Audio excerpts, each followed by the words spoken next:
नमस्कार बंधुरा केमन आছেন আপনারা সবাই লিটল আরোহণস ডায়েরি ইউটিউব চ্যানেলে ছোট্ট আরোহণের জগতে আপনাদের স্বাগত জানাই। আজ আরোহণ বেরিয়েছে বাবা আর মাম্মার সাথে শিবপুর চ্যাটার্জিহাট মার্কেটে ঘুরতে। আপনারা তো জানেন ও ঘুরতে ভীষণ ভালোবাসে, তো মনের আনন্দে ঘুরতে বেরিয়ে পড়েছে। আমরা এই গলিপথটা নিয়েছিলাম যেহেতু এটা শর্টকাট হয় মার্কেটে যাওয়ার মুখেই এই পাখিদের কেজটা পড়ে। তো এটা আরোহণের ভীষণ প্রিয়। ও যখনই বাবার সাথে মার্কেটে আসে বেশ কিছুক্ষণ এই কেজটার সামনে দাঁড়ায়, পাখিদের সাথে গল্প করে, কথা বলে, বেশ দেখা হলে মনে শান্তি হলে তারপর এখানটা থেকেও যায়। এমনও হয়েছে যে মাঝে মাঝে শুধু পাখিগুলো দেখানোর জন্য ওকে নিয়ে আসতে হয়েছে এখানে। আজও স্বভাবতই পাখি টাখি দেখা হলে তারপর আমরা এখান থেকে হাঁটা পথে মার্কেটের ভেতরে ঢুকে গেছি। তো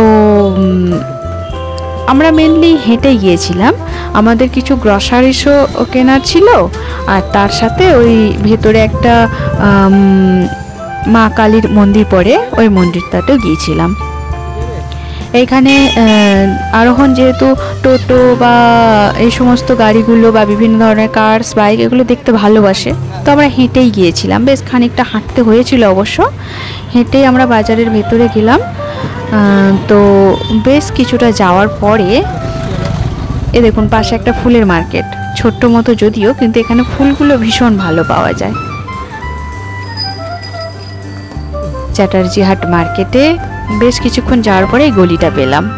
এই গলিটার ভেতরে 2-1 মিনিট গেলেই ওই সামনে মা জগৎমাতা মন্দির বলে মন্দিরটা পড়ে, মা কালীর মন্দির।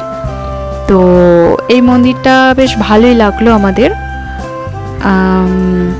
আরোহণ, আমি, বাবা সবাই প্রণাম করলাম। একটুক্ষণ মন্দিরটায় থেকে আবার বাড়ির পথে বাড়ি দিলাম। তো এইটুকুই বন্ধুরা। ভিডিওটা যদি আপনাদের ভালো লাগে অবশ্যই একটা লাইক করে দেবেন, কমেন্ট করবেন আর সাবস্ক্রাইব করে ছোট্ট আরোহণের সঙ্গে থাকবেন।